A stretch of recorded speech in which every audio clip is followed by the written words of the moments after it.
With today's medical technology, Genome Dynamics International, also known as GDI, has made a breakthrough in modern-day disease testing. We interrogate the immune system in a proprietary manner in order to discover, develop, and finally bring to market new blood tests for difficult to diagnose or difficult to treat diseases. This has value added as well because this would allow patients who actually have difficulty obtaining a diagnosis sort of lag around in the physician's office or going from physician to physician to figure out with waiting or being subjected to different types of therapeutics or pharmacopoeia.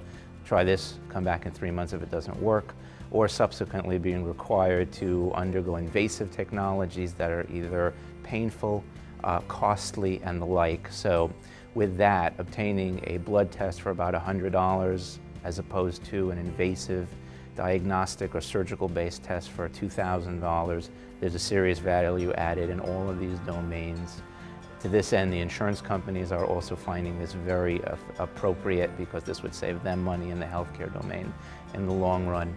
The 2 blood tests were actually matured and reduced to practice in human clinical trials include new biomarkers or blood tests for overactive bladder, which is a $26 billion industry, as well as a new blood test for pancreatic cancer, which is approximately a $6.5 billion industry.